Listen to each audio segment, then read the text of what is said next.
Okay, so let me first begin. I will give you a background of why we have this otherwise ungainly phrase in our lives, and tell you about a process that we collectively have been undertaking to define this term going forwards.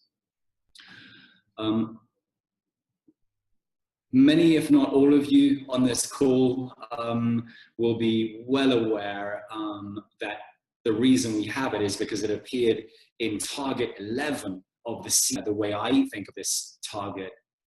It's called an overall target, but within that you've got in blue targets, 17% of terrestrial and 10% of marine areas to be protected. You've got a number of qualifiers in green. I won't go through them all, but you can see what they are. And then there are essentially two quote unquote delivery methods or means by which countries can achieve these targets. And we have got protected areas. And then as you can see in bold, we have got other effective area-based conservation measures.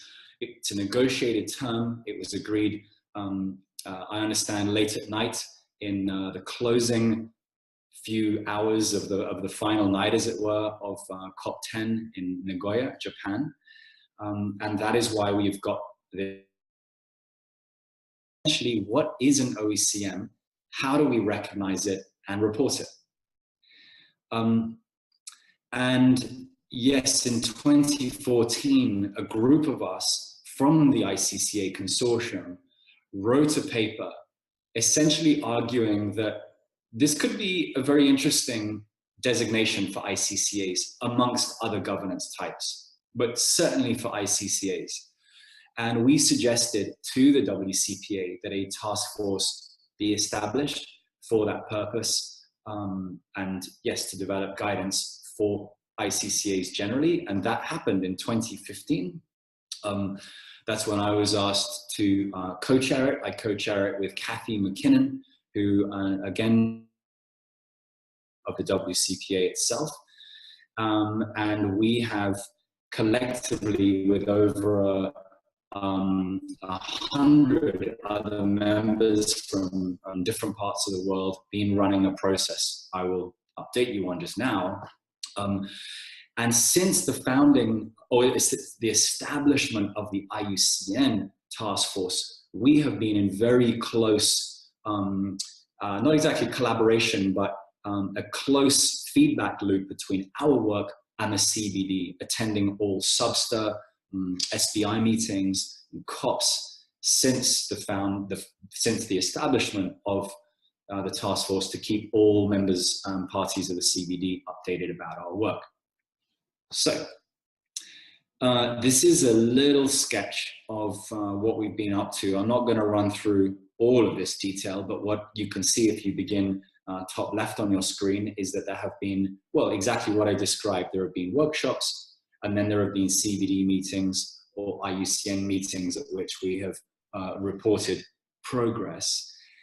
And what I would really like to underscore is not only were ICCA Consortium members involved and a part of that paper that we collectively wrote that led to the foundation, the establishment of the task force, but consortium members have come to all three of the workshops that we've held in Cambridge, in Germany, that's Wilm, and also in Vancouver. And in the Vancouver meeting as well, because we are in British Columbia with many First Nations living there, we had a full day dedicated to First Nations concerns, issues, ideas about OECMs, and it was extremely rich output. So again, the consortium members, and beyond that, indigenous peoples and local communities have been involved, at least in the development of our work. So all of this, as you can see, if you look down now into the right-hand column, has been about developing guidance on the definition and then how you apply the definition. And what you've got at the bottom, that bottom block there, is the CBD. The CBD Secretariat hosted 2 meetings on OECMs in February 2017. And later on, I'll update on and let me actually say that now, what came out of that, essentially, we had done all of this work and we fed our draft guidelines into that process. And then that was discussed by these two workshops. And what has emerged is a definition and some guidance. And that document will be discussed at the upcoming SUBSTA meeting, which is happening in July of this year. And from the list that I saw, a good number of you are going to be there as well. So I hope that gives you an update of our process. And now what I'm going to do is give you a flavor of what the draft guidelines look like, and also talk to you a little bit about the CBD process as well, which is now running on OECMs. Okay, can you all see that, or do I need to do that? Okay. Yeah, I think we can see. I just wanted to double check because you can see the screen very clearly, can you? Or is some of it blocked out with this? It's okay, yeah, great, okay. So I always find the easiest way to move towards understanding what is an other effective area-based conservation measure is, in the first instance, just to focus back in on the essence of the definition of a protected area. And so here we have the IUCN definition, and what you can see there is that the crux of this definition is that an area, to qualify as a protected area, should be dedicated and managed. Yeah. So in law, we talk about an intention-based definition, that the area should be intended for something, and that intention should be explicit. So an area should be dedicated and managed explicitly to achieve conservation. Great. So having agreed that, what is another effective area-based conservation measure?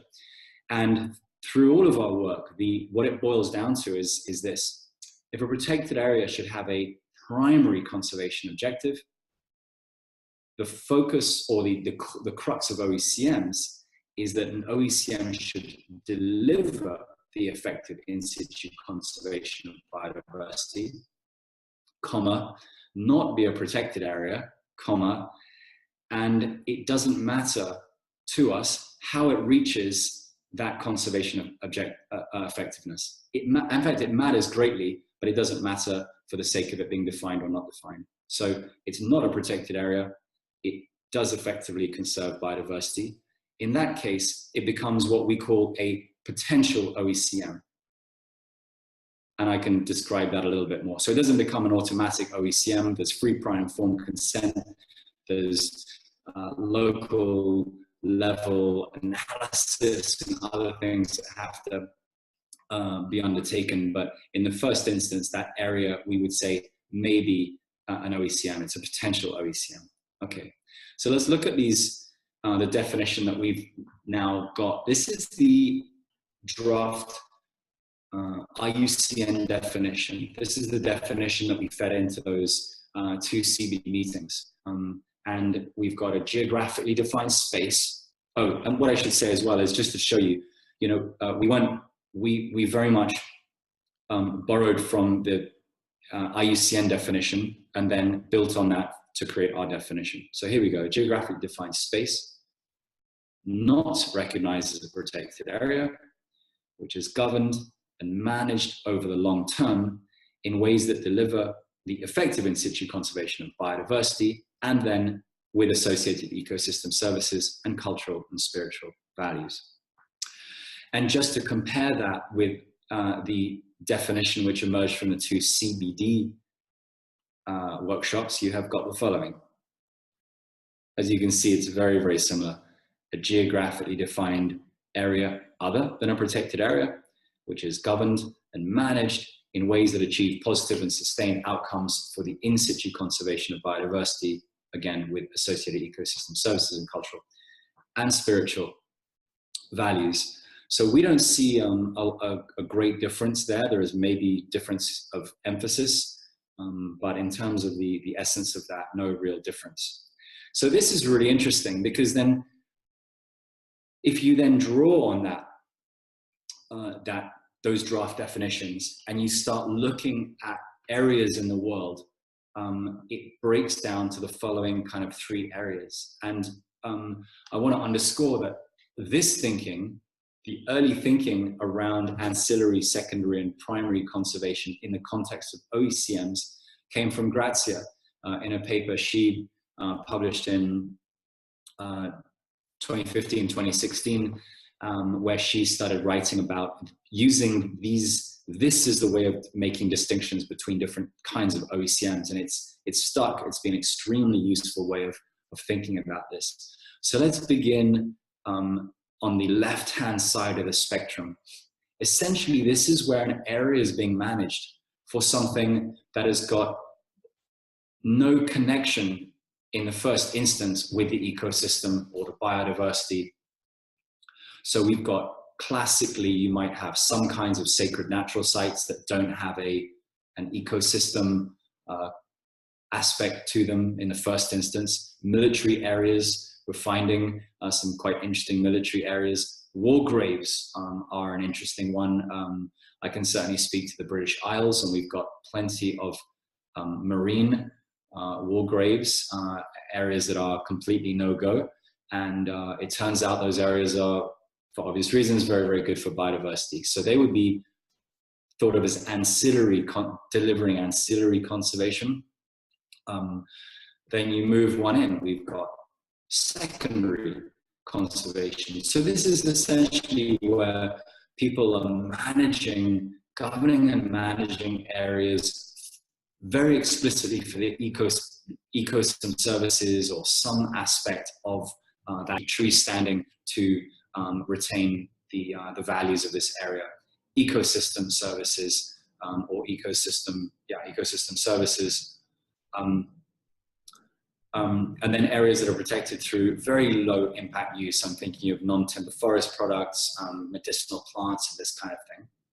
And then there are some areas, and this is probably going to be most relevant to ICCAs. So there are areas that actually meet the definition of a protected area. And maybe even the government in that country wants to have that area recognized as a protected area. The indigenous people in that context, singular, or the local community or local communities disagree.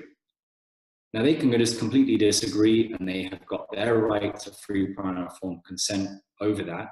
Or they may decide, we actually don't want to be recognized as a protected area, but we would like to be recognized as an OECM. And that may be, again, most likely because the governance framework for OECMs might not change the way they're doing things as much as if it has to become, quote unquote, well, if it becomes a protected area.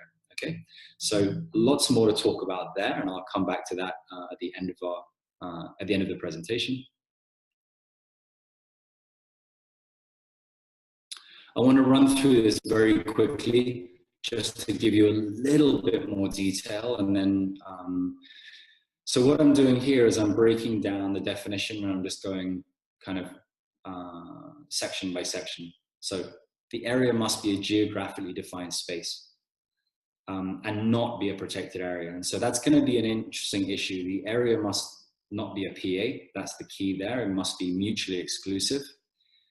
But what's so interesting is that one of the things that has occurred, and I think it is a bit of a revolution in conservation, is that protected areas and OECMs are now counted equally, at least under Aichi Target 11. And that is something I would have thought is relatively new to conservation, being that explicit about it. Yes, this is important. We're not only talking about governance by indigenous peoples and local communities. We are on this call, but the areas could be government governed or private or shared governance. And our guidance, the IUCN guidance, underscores explicitly that the governance should be equitable and reflect human rights norms, including rights such as free, prior, and informed consent.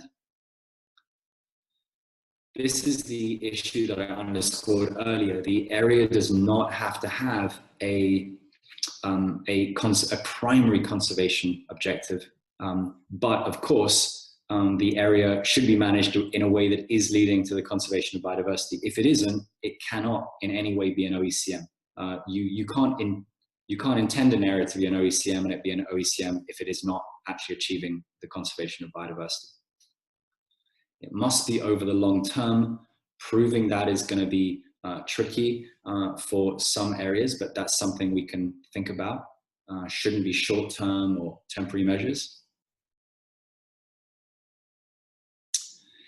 And obviously, as I've said a number of times now, the area must deliver conservation outcomes. And just like the IUCN definition of a protected area, it includes, in a more holistic way, the ecosystem services and cultural values of those areas. So great, so that's, I hope, a decent update on where we've got to there. Let me talk about some opportunities and challenges as we see them. So, through the task force, working with BirdLife International, BirdLife, this is ever so slightly out of date, but it's okay because it's roughly the same. Data so what they've done is this. Key biodiversity areas are areas that are assessed simply for their biodiversity values and mapped, whether they lie inside protected areas or outside protected areas. What they've done is within these 8 countries, they have studied the key biodiversity areas, the KBAs, lying outside of protected areas. And so they've called those unprotected KBAs. In fact, and so now the figure is more like 700 as opposed to 600. So it's a really interesting and in-depth study. What's extraordinary about the results that have been, the interim results that have been presented, is that of those 700 or so now unprotected KBAs, they estimate that about 75% of those KBAs meet the evolving definition of an OECM, or some parts of those do. And of those, another 50% of those have more than half their areas covered by OECMs. So you could imagine that that is a significant amount of areas that are not in protected areas and not currently considered, at least officially, by official counting means to be within the conservation estate, that are delivering great conservation benefits, many of which perhaps are ICCAs. I don't have that data yet, and this is where it becomes, I think, a very interesting discussion. This is a breakdown from the same study of who is governing those OECMs. And so you've got spiritual groups, business groups. Interestingly, government is the largest single group. You can see when you add indigenous peoples and local communities together, that comes up to about 25% of the total. And then we've got other governance types in there as well. So again, to look at a quarter of these areas, again, in the first instance, are being governed and managed by indigenous peoples and local communities is worth noting. And then this is the management objectives of those areas. So you can see some are business activities.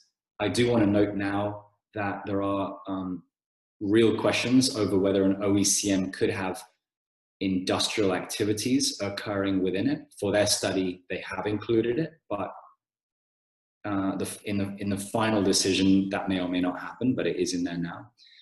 As you can see, as we work around, you've got all sorts of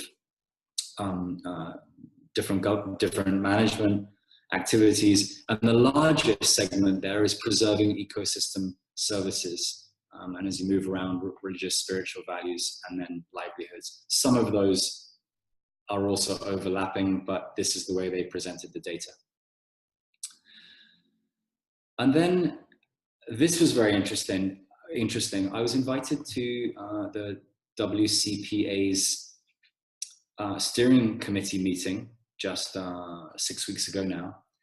And this slide actually was presented by a member of India's Wildlife Institute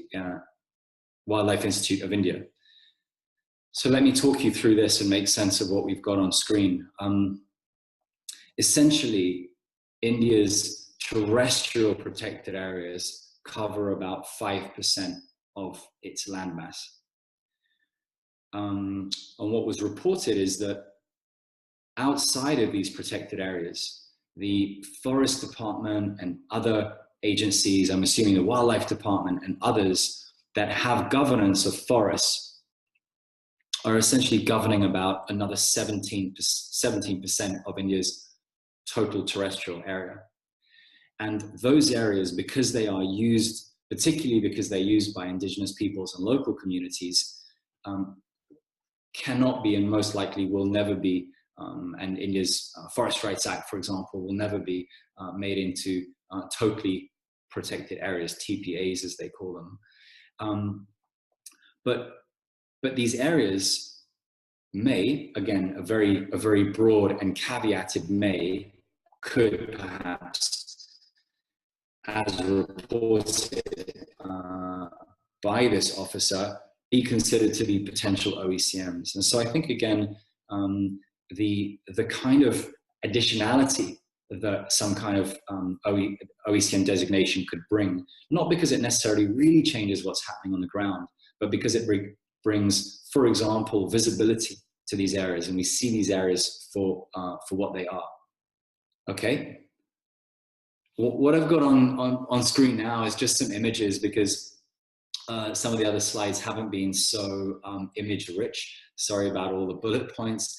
And I just wanted to show you a smorgasbord of some of the images that have been submitted by members of the task force as part of case studies that they've sent to us. As I go through this, I'll begin top left and I'll work around clockwise, basically. So these are rockfish protection areas off Canada's coast. On the right-hand side, we've got people and a government, a large bay being governed there. Bottom right's very interesting. This is the Northwest Atlantic Fishery Organization. And if you can see that, I'm just moving yes. There is an area there called 3M, which lies, as you can see, outside of Canada's EEZ. And so what's interesting as well is these OECMs may be occurring outside areas of national jurisdiction, biodiversity beyond national jurisdiction, as they're also referred to. And then bottom left is an indigenous conserved reef system in Hawaii. This is, we moved to, in fact, yes, South America. Top left is a protected river. As we move around, this is an indigenous protected coastline in Colombia. Then we move down, this is an indigenous protected river. And then bottom left is a community-based payment for ecosystem scheme. So you can see different groups being involved in different landscapes, all sort of contributing to the overall goal. Southeast Asia and Australia. Top left is an area that my co-chair, Kathy McKinnon, likes very, very much. And this is a conservation concession in Indonesia called Hutan Harapan. That's managed by an NGO, but it's got communities living inside, and it's a mixed-use area. Top right, this is an area actually in the state of Sabah in Malaysia, where I live. and that is a privately protected reef system that might qualify. Bottom right is a military area in Australia that I am told has got very good biodiversity there. And then bottom left, this is a sacred and protected mountain, a conserved mountain by an indigenous people in the Philippines. Okay, so I'm moving basically into summary mode now. This is how I characterize it. There has been some impressive work by parties towards Target 11, probably as other people have suggested, because it's got these targets and because it's one of those things that you can measure relatively easily and you can kind of go for. And so that has stimulated countries to try and achieve Target 11, whereas perhaps some of the other targets have been a little more difficult to define what is success in them. Yeah, and so as I say here, as we move particularly to the post-2020 biodiversity framework, I feel strongly that there's a real opportunity for us to build on this good work and innovate on current conservation models. And I see ICCAs as making a really strong contribution to that.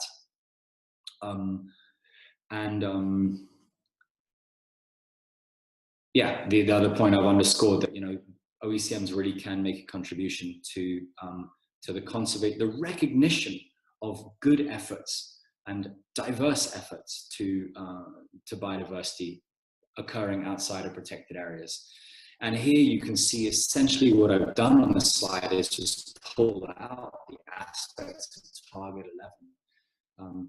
Areas of importance for biodiversity and ecosystem services. All of these outside of protected areas, obviously. So biodiversity and ecosystem services, effective conservation, areas that contribute to ecological representativeness, connectivity between protected areas, and quite frankly, protected areas providing connectivity between OECMs, basically diversifying that network of areas.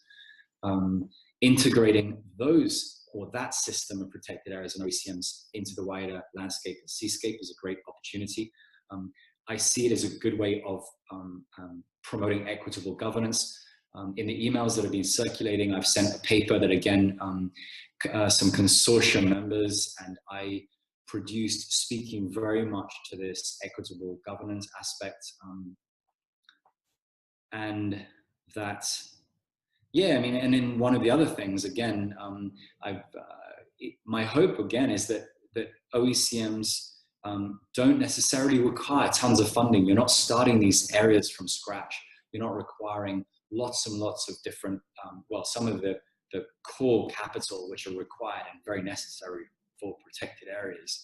So that might be an interesting model as well for the recognition of these areas. Right. However, there are challenges, of course. It's a new framework. We're still working on trying to define it. It's been a long and challenging process. So it's quite obvious that as this is rolled out at the local level, between all sorts of different stakeholders, there's going to be confusion about and questions raised about many aspects of OECMs. So that's a challenge we're going to have to deal with. Capacity building, designing new aspects of legislative and institutional support mechanisms may be required, a range of other things like that. Yes, I'm very keen that and keen to promote that OECMs should, if they do need to receive funding, they receive new and additional funds. We don't see the conservation pot, and unfortunately now it's a zero-sum game between protected areas and OECMs. That's a point we're taking to funding agencies and others. Of course, this fourth point is critical for ICCA Consortium members. And that is that this doesn't turn into another a top-down promoted designation, and you don't get areas or governance authorities being quote-unquote subjected to OECMs. That would clearly be wrong, and certainly in the IUCN draft guidance, it is crystal clear, as I said somewhere near the top of this presentation, that all work around OECMs should be subject to the full remit of internationally recognized human rights. Lastly, friends, something that I battle with because I have to use this phrase and this acronym on a relatively regular basis. The name is really unhelpful. It was a negotiated term, fair enough. That's what we got, and I think at that level we've sort of bred some life into this otherwise difficult phrase, and it's looking very good and useful. But my concern, a personal concern of mine, is that the name is going to hold it back. And where I live here in Sabah, I've already discussed this issue with colleagues here. And when you open up talking about other effective area-based conservation measures, it's a non-starter. The phrase that I have been starting to use is conserved areas with caveats. And again, you will have seen in these email exchanges that this is an issue that a whole range of different people I would like to see discussed and thought about. Right, my final slide, thank you so much for staying with me on this, is to say the following. Let's look ahead. Let's look ahead to where we've got to. Right, so as I explained, that those two CBD workshops, their work has been turned into a document that will be considered by CBD Substa in July. That will be a very important moment. And whatever comes out of that negotiated process will be forwarded to the COP in November. And at that stage, we will have an internationally agreed definition and guidance on OECMs. And immediately after that, because IUCN is working with the CBD and shadowing this process, we will have redrafted our guidance post Substa, so it's as close as possible to being finished. And when we know the exact terms of what happened in COP14, we can finalize that work and release it, so that immediately after, as soon as possible after that, people will receive IUCN guidance on this new internationally agreed term. Yes, I've seen Daniel on the line, which is great to see you. We have been working hard to inform what happens in Substa. We've done that by producing a special issue of Parks on OECMs. That's going to be published in about a week's time, which is exciting, with 8 case studies, including one presented by Daniel. And I believe Christina is on the line as well, so one from both of them. So again, some good ICCA Consortium engagement and involvement in the process. Yes, there we go. So the BirdLife project that I mentioned and spoke to is about to be finalized. I think those findings are going to be very, very interesting when they are finally out. And we have just raised some money through the DiCaprio Foundation, to whom we're very grateful, to do some further research in South Africa. And that will be, when that's done, the first national level review, essentially, of OECMs as they exist. So that's very exciting as well. What I should say in there, actually, I guess, is identifying potential OECMs. 3, I saw Terence on the line as well. We're working with Terence Hay-Eddy from Jeff SGP to explore whether there is some support available there for some additional country studies. That's a work in progress, and also very exciting if we can generate those studies and work on the ground. It's not just studies, it's the beginning of recognizing and reporting OECMs. There we go. Well, I guess that the next bullet point covers that point. We're talking to at least Jeff SGP about that. Yep, and then of course, we're going to be very, very involved with this run up to COP15 in Beijing, China, to make sure that OECMs, and with that ICCAs, separate but related, are treated as fairly and as clearly as possible in the development and the finalization of the post-2020 biodiversity framework. And finally, friends, my very last point of my presentation.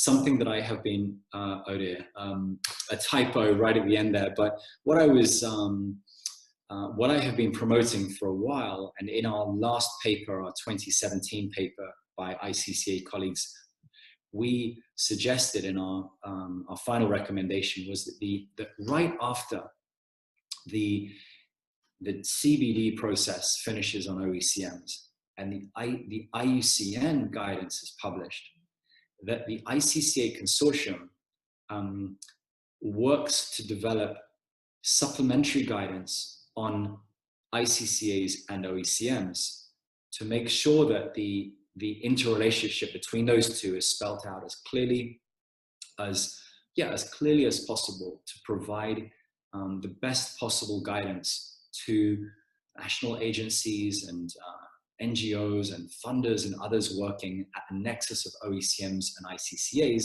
so that from the very start of the use or recognition and reporting of OECMs, things are done as well as possible. That is my sincere wish. Right, that's, I guess we don't need that. Why don't I end on that? So thank you very much, Emma. I'm very grateful for the opportunity. Over to you.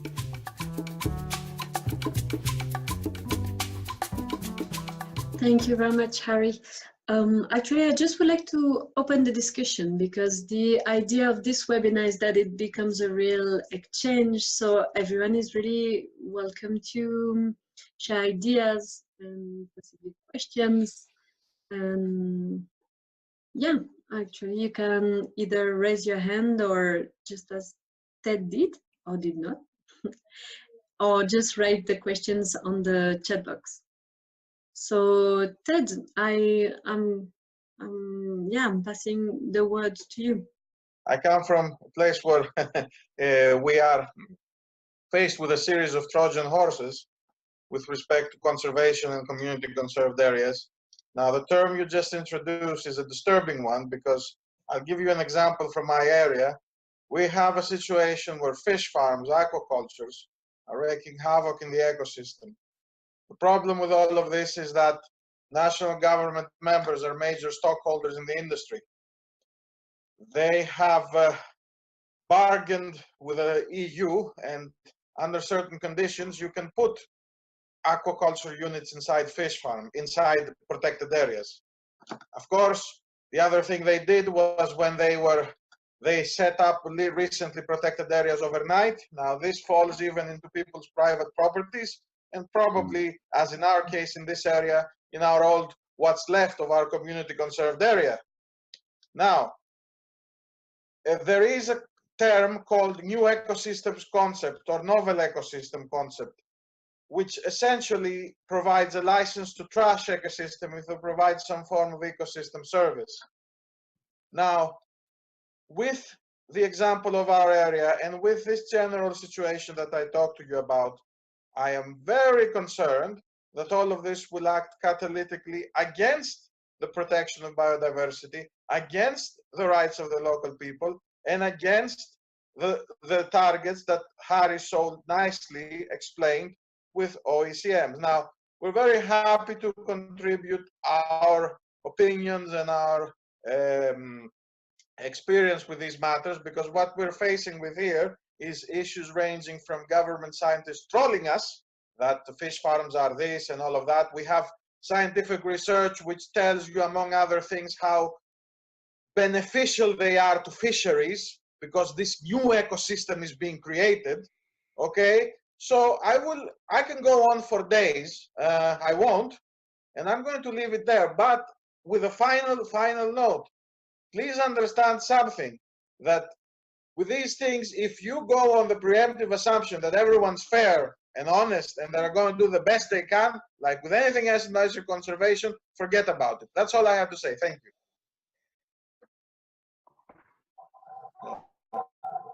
So that's it, yes. So I thought I should make this intervention. Great. Emma and I discussed earlier that it might be good just to have a round of different comments, as opposed to, you know, always coming back to me to comment on, because here on I am a part of the group kind of thing. So I don't know if there are other people who would like to chip in first, and then we can kind of do it that way. So Emma, over to you. Thanks. Thanks, Ted. Yeah, thank you very much, Ted. Yeah, if there are some other comments, there are 23 participants, so maybe other people have experience from other countries. Just to specify that Ted is coming from Greece, so maybe just to localize the matter. That is common to many questions on conservation in general. Is there anyone else in the attendance that would like to talk? Christina, I'm giving the word to you. Okay, thank you, and hello everybody. Just a quick, it will come up in the discussion later because it was very much in the email discussion in the ICCA, what I've seen, but the outcome of the workshop, CBD workshop in February highlighted to some extent, and rightly so, the idea of rewards and incentives for OECMs that are recognized. And this is critical when we're gonna, if there is no pickup from the parties on this issue, I don't think, yeah, what is the trade-off there for indigenous communities, particularly ICCAs that would like to go on for a recognition as OECMs? What's in it for them? I mean, it's an issue that will come up. Just flagging that. Thank you.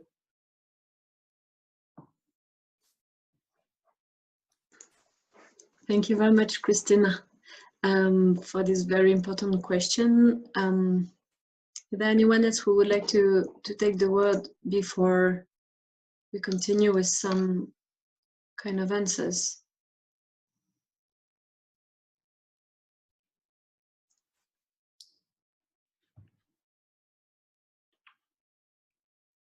I can chip in. Yeah, absolutely. Yeah. Yeah. Ted, the punchline of what you said is right on, in terms of, you know, if you basically said if we think that people are going to be fair and honest across these contexts, then we're not taking things seriously. It's very interesting if I can give a little anecdote. When the very first meeting we had of the task force was in Cambridge. A lot of people got together. We had 30 or so people in the room. And what I knew is that people had arrived, some people thinking OECMs was inherently bad, some people thinking it might be inherently good. There was a whole mix in that. But it was based on a lot of underlying feelings about particularly about what it may do. So basically, speaking to some of the issues you raised, is this the kind of thing which is going to be abused at the national level? Might even fuel, as you said, the degradation of ecosystems, quote unquote, in the name of saving or using those ecosystems. What we did in the very first session, actually, was that, and Grazia was there, she can recount the story as well. We just actually put down on paper what are our hopes and what are our fears for OECMs. And what's interesting about that was that there was no one person who only thought bad things or only felt good things. Everybody in the group could say, on the one hand, this could be ruinous if it's defined badly, if it's used for negative effect. This could be quite ruinous, actually, for a lot of the good work that has been done through protected areas. And for example, if it's applied in a way which is in accordance with human rights, again, it could further lead to further human rights abuses, particularly in the context of indigenous peoples and local communities. So as we were finishing up that session, we essentially redefined the work of the consortium, the work of the task force, of course, as, can we trust ourselves collectively to walk together in the knowledge that this could be potentially have potential negative effects, but also accept that there are some positives if we actually get some of these things right, and if it's participatory enough, and of course that's what I mean. Then there's criteria to, can we include enough people? Can we take time to really think this through? Can we look at very closely at local examples? Ted, some of the, for example, looking in Greece, not only at the examples you've raised, but maybe others as well. How do they fit in? What do they tell us about the benefits or negative aspects of something like OECM? So I just wanted to underscore, I think it's a critical issue you raise. And it's one that basically, I can say has been at the core of the thinking as we've all gone forwards. And the hope is that as you've seen this evolution of the definition, the evolution of the guidance has been essentially working through how to maximize the opportunities and minimize the potential negative aspects of that. And even in that, I can say at the CBD level and already at the national level, we're definitely hearing anecdotal stories of countries that are interested in lining things up that, at least in the IUCN Task Force, we feel sits outside of the current definition. And to prep the consortium members, it is highly likely that this now, unfortunately, I mean, more politicized, any process has got political aspects to it, but this more political process which is about to be undertaken in the CBD is not, I really hope, abused, to put it like that, by parties where they water down things or they take out key safeguards and other things that we have very carefully worked to ensure that are in there. So I could talk a lot more about that point, but I hope, I think I've made that point there. So Ted, thanks a lot for that, for seeding that discussion. And yeah, Christina, you know, what is in it for indigenous peoples and local communities? And I think that this is actually a question you're putting forwards. I'm not necessarily going to give an answer. I think that this is something that I would really like to see discussed within the consortium, and see a whole range of different partners, not just the vocal people over these in our email chains, but also beyond that. And that's why I'm really keen to see, for example, your case study that you've produced, Daniel's case study, and the others that have come forwards that are discussing ICCAs and looking at the kind of pros and cons of this issue. I would very much like the consortium to take this forwards and remain at the forefront. And, you know, sometimes things do emerge from the international level and are top down. I think in this case, the way I'd like to characterize it is, because of this phrase, there has been an opportunity. And then the question is, what do we make of it? And so again, I think that the consortium that has been at the forefront of these discussions should, and I'm sure will, remain at the forefront and defining the key questions and going out and answering, such as the one that you have questioned, will be a critical part of next steps. Thanks. I see another hand up. Yes, thank you very much, Harry. So we have one hand up and one question on the chat by Katarim Bai, who is a SGP coordinator for Senegal. So we can try, we'll start with you, Juan Evampin from Spain. Whoops, sorry, here you are. Good, can you hear me? Yeah. Perfectly. Yeah, sure. So this is Juan Evans from the Froshan ICCA in Spain. And first, thank you, Harry, for the great presentation. Just to try and articulate a couple of thoughts in terms of what indigenous and local communities could profit about.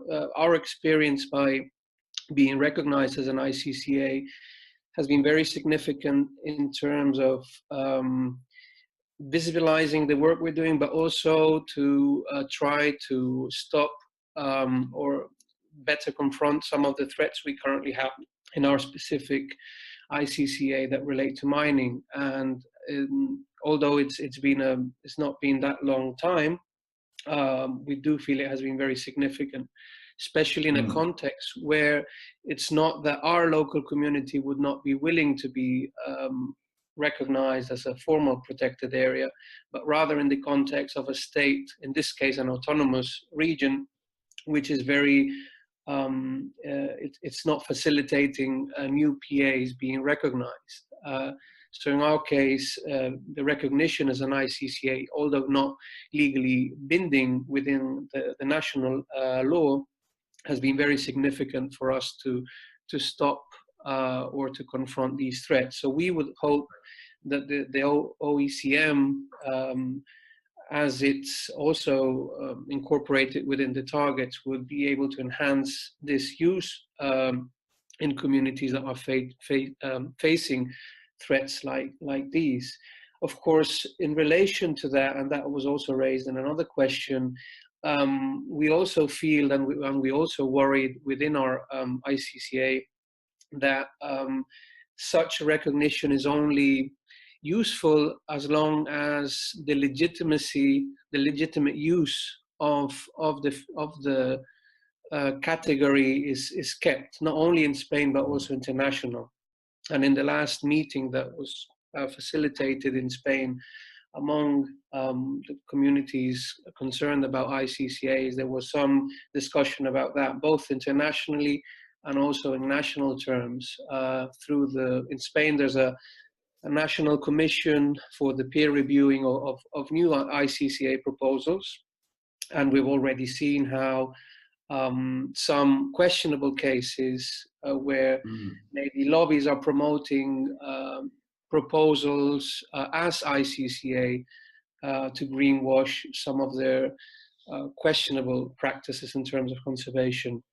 So as it was mentioned before, we would also feel that it would cause great damage to the possibilities of this term, of this category, if this kind of use would be made. So especially by companies like mining companies, like the issue of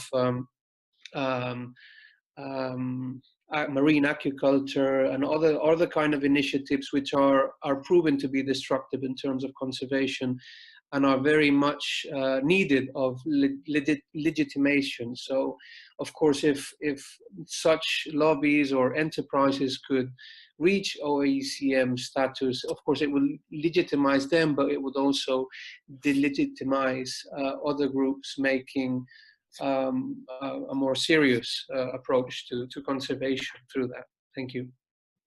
Yeah. Thank you very much, Juan. Now I would like to give the word to Qatari, who will ask his question in French. So I'll try to translate little by little. Qatari, if you would like to... Thank you very much. Bonjour tout le monde. Bonjour, monsieur. Ok. La question en fait, ce n'est même pas une question, c'est une observation. Nous sommes dans le programme ICCA et GSI. Le Sénégal fait partie du programme de soutien des APAC. Mais il se trouve qu'au Sénégal, il y a beaucoup d'aires protégées qui font partie de la catégorie OECM, des mesures de conservation efficaces par zone, et qui ne sont pas des APAC. C'est-à-dire que c'est des aires protégées qui ne sont pas classées par le gouvernement, donc ce ne sont pas des parcs, des forêts classées, mais qui ne remplissent pas également les critères des APAC. Parce que c'est les populations qui s'organisent, mais avec l'appui de l'autorité locale, qui en fait une forêt communautaire. Qatari, peut-être que je peux commencer à traduire? Voilà, oui. Oui, so Qatari is from Senegal. He's the SGP national coordinators, and he wanted to make an observation, not a question. So in Senegal, there are a lot of, he says that there are a lot of OECMs as such that are not really ICCAs, that are not either protected areas, but could be part of, that can actually be part of OECMs and that are under community governance. Katari, tu peux continuer. Oui, vous savez, il y a des aires protégées qui sont gouvernées par le gouvernement. Il y a des agents des parcs et des forêts. À côté, il y a des aires protégées qui sont conservées naturellement. C'est les APAC, comme les forêts sacrées et autres, par les communautés, la conservation de fait.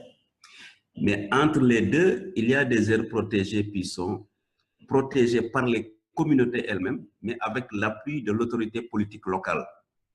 Donc, ce ne sont pas des APAC, mais en même temps, ce ne sont pas des parcs et des forêts classés. Donc, il y a souvent des conventions locales et l'IUCN a beaucoup aidé un peu à protéger un peu ces forêts communautaires. Donc, ces forêts communautaires, on peut les classer comme des mesures de conservation autres, qui ne sont pas des APAC, mais qui ne sont pas des aires protégées par le gouvernement. Et ils sont très nombreux. C'est un peu ce que je veux dire. So just to finish the translation, so there are protected areas that are under the governance of the government. There are conserved areas that are ICCAs, and but there are many other areas that are conserved that can be considered as protected areas or ICCAs that are actually conserved by communities and also the local authority. Yeah, so there are examples of local conservation. Ok. Et je pense que on ne doit pas négliger ce genre d'aires protégées, de forêts communautaires, parce qu'ils sont très nombreux. Et on doit pouvoir faire le lien avec le programme ICCA, parce qu'ici, c'est les communautés qui protègent. Yeah, avec l'accord de l'autorité politique locale, les mairies, on les appelle les mairies et les communautés rurales. Mais ce n'est pas le gouvernement avec le ministère de l'Environnement. Mais aussi, ce ne sont pas des APAC parce que les APAC, c'est une conservation avec les moyens traditionnels, culturels, etc. So just it's just about the idea of not forgetting this kind of conservation measures, because they are really numerous, especially in Senegal. And Qatari is also trying to find the link we could make with the ICCA Global Support Initiative, the ICCA GSI that is in several countries across the world, and there are several funds.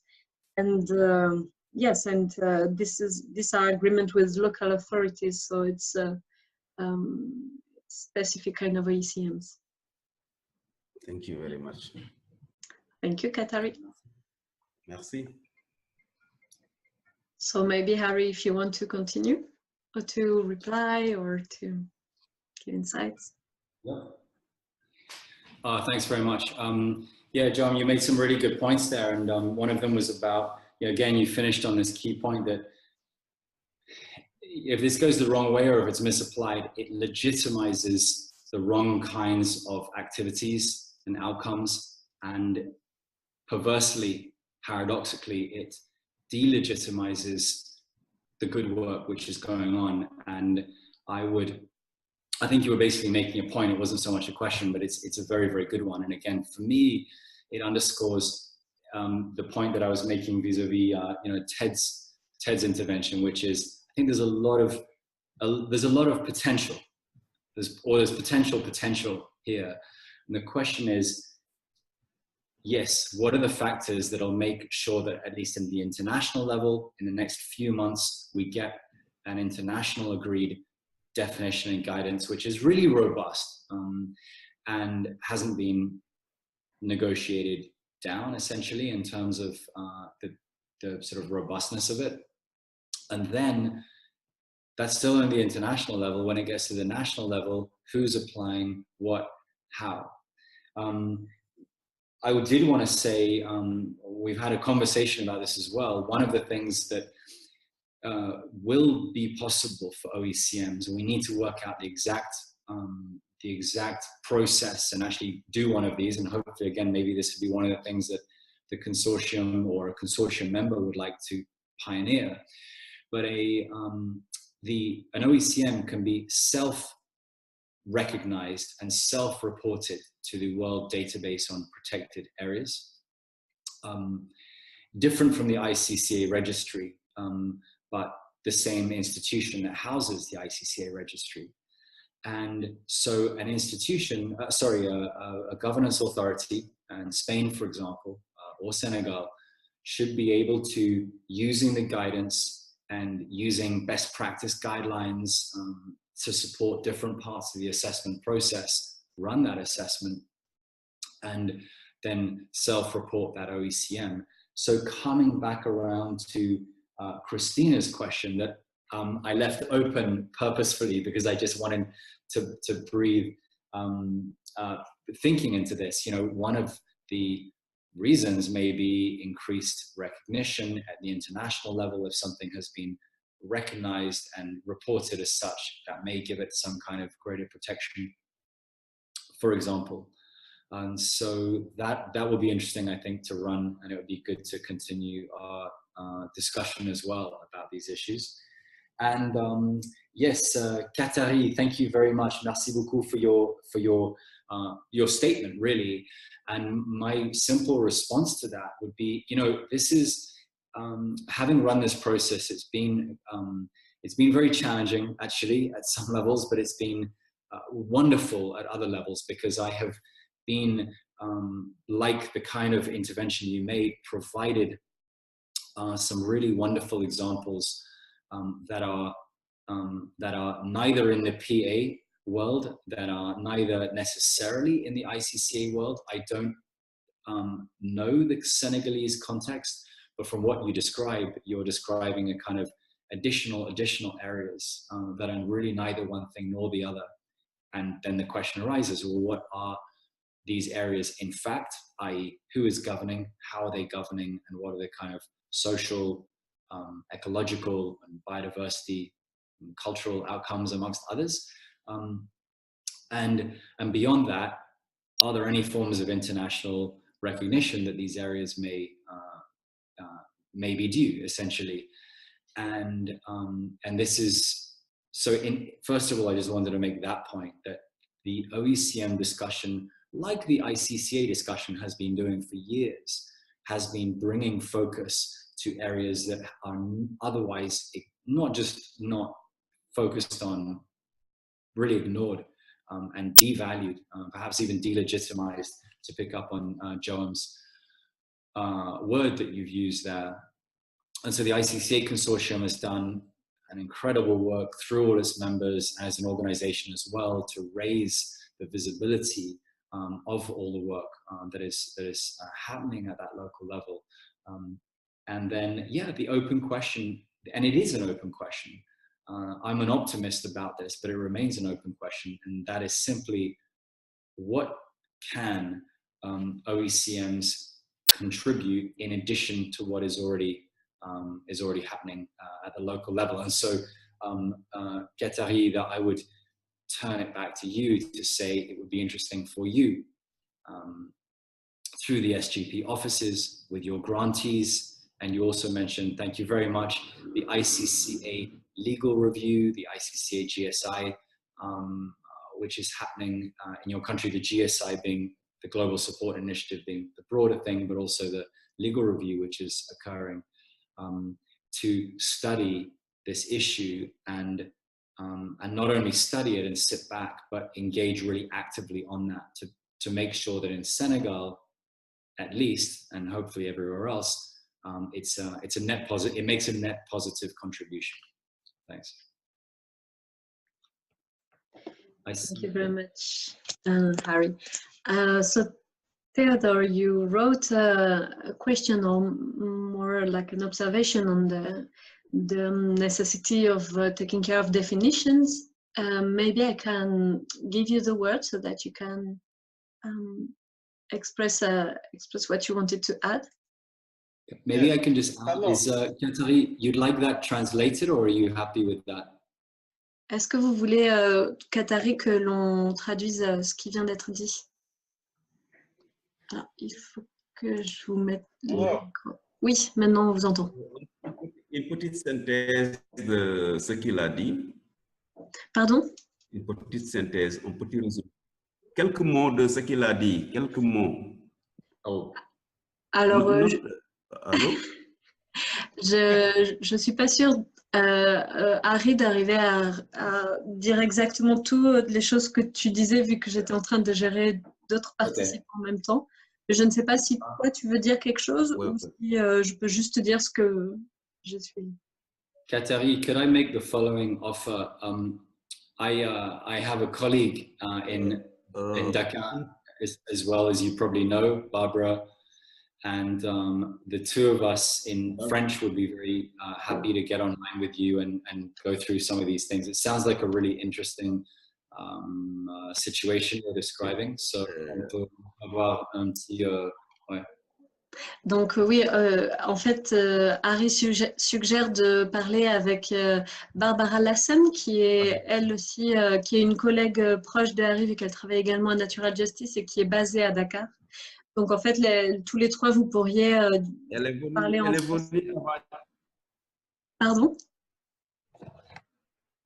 Ok, Barbara est venue me rendre visite à mon bureau avant-hier. On a discuté déjà et il est allé en Casamance pour travailler sur les ICCA. Excellent. So Barbara went to. I have already. Visit him. Yes, I have already met Barbara. We had a good discussion on ICCA last week. Excellent. Parfait, excellent. Merci. Donc, je vous laisserai échanger également après cette discussion. Si vous avez des contacts avec Barbara, vous aurez forcément des contacts avec Harry. Donc, il y a plusieurs éléments qui viennent de surgir. Donc, Théodore, vous avez demandé la parole. Oh, sorry, in English. So, Théodore, you just... Merci beaucoup, hein? De rien. Théodore, you asked to talk. There is also Terence who would like to add a comment on the SGP and the work in the context of the GSI. Let me all right. Can I talk? Yes. So yes, okay. Go ahead, and then we'll come back to Terence. Okay, so what happens is that for me, one of the most important things that needs to be addressed is the issue of definitions. Now, and also definitions of things, of kinds of anthropogenic disturbances that, as I said, I gave an example with fish farms, that we have a serious issue in Greece. For example, some people don't want to recognize it as a disturbance. Some people say crazy things like fish farms which produce like 7,000 tons of meat a year cannot have more impact than 300 meters around the pen, which are insane things. Even if you have a pig farm over there, you are not allowed to throw it in the sea. So why one thing which has stockholders from the Greek government cannot get the same treatment as the other? So that is one thing. The other thing I have to say is the following, that be careful, please, in general, because when I was remotely listening to an event that was done in New York from the consortium, I heard how crucial it was to get indigenous and local communities recognized. But what is equally important is to recognize their problems. In our area, for example, the ministry officially does not recognize that there is an issue with fish farms. What they do recognize is that there were some objections that were successfully resolved. So what I'm trying to tell you is that it is equally important to include the people and their opinions and what they think their disturbances are as well, not just what the experts and the ministries and all of that think. Because if you do that, then you lost the game. Because a lot of these things are what I told before about this prior assumption that you shouldn't just accept that everyone's going to be fair throughout the process. So I just thought I should tell you this, and be careful with definitions. We work a lot with definitions and how different definitions are being used against us or distorted. So if anyone wants some input on that, just for the future, we are available. Nothing else. Thank you. Thank you. Thank you, Tess, for this important reminder. We hope somehow we hope that through this webinar we are actually allowing this kind of exchange and discussion. So, but thank you for highlighting that one more time. I would like to give the word to Terence now. So, Terence, over to you. Yeah, thank you, Emma. Yeah. So I have two hats in this context. I work with the Jeff Small Grants program and also manage the Global ICCA Support Initiative. And just to say that we have 5 SGP national coordinators on the call. So we have Senegal, Zambia, Jordan, Georgia, and South Africa. The question and comment would be that we have this ICCA GSI in 26 countries on ICCAs. How could the SGP do something more on OECMs? We have the case you mentioned, Harry, in Colombia of a strategic project, which I think is getting up and running, looking at kind of municipal government involvement on OECM. As distinct from what's happening on ICCA in Colombia, and maybe we can revisit the other countries where something similar could happen, with maybe Malaysia and so on. But what you just presented on what BirdLife has done in terms of the 8 countries to do this review of how KBAs can maybe be seen as OECMs, I think is something that could be looked at in other countries, maybe beyond those 8. Right. And maybe the SGP could find a way of partnering with the OECM Task Force and with BirdLife on this. We do have an MOU with BirdLife from about 10 years ago, which was looking at how SGP could target support to the site support groups of BirdLife, which are groups of people that come to protect these important bird areas. And many of those are probably a kind of OECM. Some of them may be ICCA, some of them may be also Ramsar sites, but some of them are not.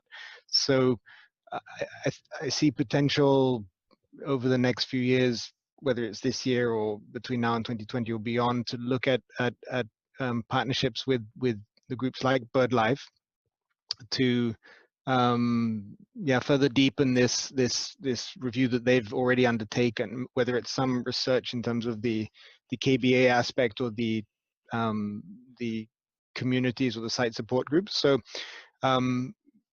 great work. I think we in SGP will continue to engage. I just sent a message to everybody before this webinar informing them of it, and hopefully there will be a recording so we can share it with all of the other SGP country programs, I hope. And I don't know if Anel from South Africa might want to just say I don't want to put it on the spot, but that's one of the countries where BirdLife has done that review. I don't know how much longer this call has. It's quite. Thank you very much, Terence. It's quite open. So the time is we thought 1 hour and a half, so we have 15 minutes more. So Anel, if you want to jump in, you are very welcome to do so. Otherwise, Harry, if you want to comment on it. Oh, Anel is here, I think. Yes. Very welcome. Yes, thank you. It's quite an interesting presentation. I was very, very curious because we haven't, from our portfolio of projects, really interacted with ICCA as much as we should. And I'm quite excited that South Africa was selected as one of the 8 countries to do this assessment. Yeah. And wherever we can, I'm sure we'll be able to assist this process going forward, because there is a number of areas that have the potential to be part of these OECMs, as you have rightfully pointed out. And we are currently in the process of actually doing a landscape approach towards our programming. And where we are working, there's a lot of what we call sacred heritage sites or sacred forest sites, places where spiritual people actually go there for spiritual purposes, and these are not protected. They're outside protected areas. And to me, that was something that I thought, okay, maybe this OECM classification would include them. So I was very, very excited when you included that. And also, I believe the conservance is also part of that, if I'm not mistaken, the private conservancies. And there's lots of them here, and they continue to increase. The issue that was raised by one of the colleagues about what's in it for the community, I think that's quite important for us, because there needs to be that dialogue between us and them, as well as government, in terms of exactly what are the benefits of being an OECM, or what actually distinguishes you from a biosphere reserve or from a protected area. And what kind of funding can be accruing to you from government in the future, but not necessarily at this stage. So these are the kind of dialogues that we might bounce into during that formulation stage. So I'm looking forward to the process, and I'll be happy to be in touch with your partners. I didn't quite get the name. I think it's another foundation that will be doing the assessment in South Africa. Not necessarily BirdLife. That's what I picked up from your presentation, Harry. That it's not BirdLife. It's another foundation that you managed to mobilize resources for to do the assessment. So I'll be happy to interact with them as well and see where we can partner with them. Great. Thank you. Thank you very much. Yes, Emma, were there other? No, I don't have anything else except a goodbye message from Richard Martin. Yes. But yeah, you can probably go ahead with this. Thank you. Thank you for all of those comments. I'm going to work in reverse order. Anel, thank you. Great to connect with you as well. And actually, it is, I didn't say in the slide who it was, it is going to be BirdLife. Because BirdLife is up and running. They are really, really interested in this issue. It's very, very important to them. There's a lot of connections between their existing work and the opportunities offered by OECMs. And so, yes, it will be colleagues at BirdLife South Africa who will be doing this work. And I'm assuming you know them already, but I would really like to, after this call, connect us so we can kind of collectively think about this as we go forwards. So looking forward to that. Terence, thank you so much for your comments and your support thus far is much, much appreciated. And I'm glad that you're feeling that things are moving in the right direction. And you know, your support and the work through, again, actually speaking to you, but also to the national coordinators, it's wonderful to have you on board thinking and exploring these opportunities together. And all of that collectively responds to what I'm going to from now refer to as TED's challenge, that it's local voices as much as possible what we need in this discussion, in this debate going forwards. Ted, speaking to you, I have from the very beginning really striven to make sure that information about our work is getting out and that ICCA Consortium members, again, amongst other indigenous peoples, local communities, interested people from NGOs and others are getting access to these meetings and able to engage. But the work continues. It isn't a done deal. And as I said in my presentation, even when, and as has been discussed in here, even when the CBD definition is finalized, there's still going to be work to do, defining what that really means in each country, and then how that plays out at the local level. And really, I want to underscore, I see the consortium has got an opportunity, a real opportunity to step actively into that space, to be bold, to look at this issue and start defining that work. If you're interested in what's been said, you may want to go and dig up that 2017 paper that colleagues from the consortium and I wrote. We basically in that start mapping out what we think are the key issues between the nexus of OECMs and ICCAs, starting to kind of talk out what the, again, opportunities and challenges are, and looking ahead to how we can work on those issues. So Ted, your challenge is the central challenge, I would have said, for the consortium going forwards.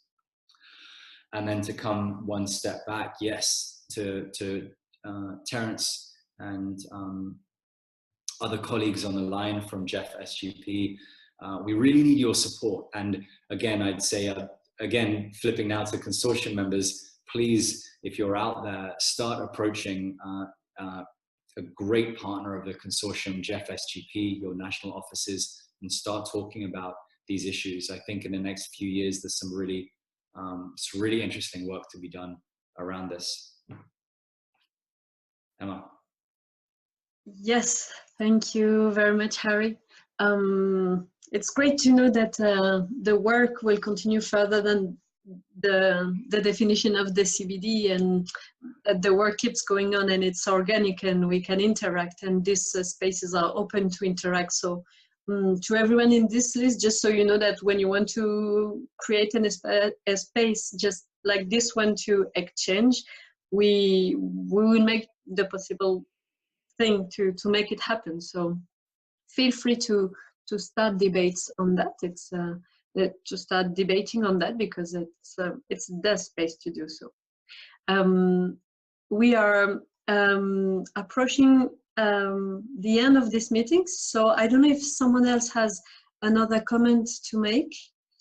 But in any case, I would like to thank you very much, everyone, for participating. It's great. We had almost 30 people participating, so it's a great webinar. I'm really pleased by that, to see that people are actually coming.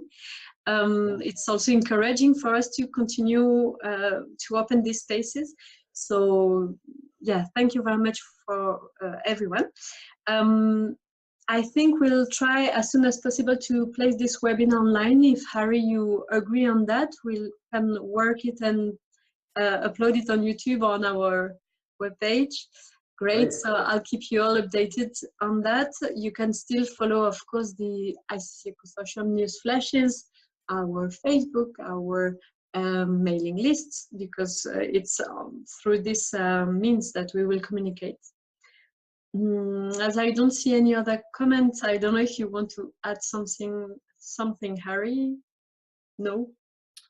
Well, just to say, friends, I see this as the beginning, not the beginning, but another chapter in these discussions within the consortium. So let's keep it going. And again, if any of this resonated, or you've got ideas or issues that you'd like to raise, please bring them to everyone or bring them directly to me, and let's keep this conversation going.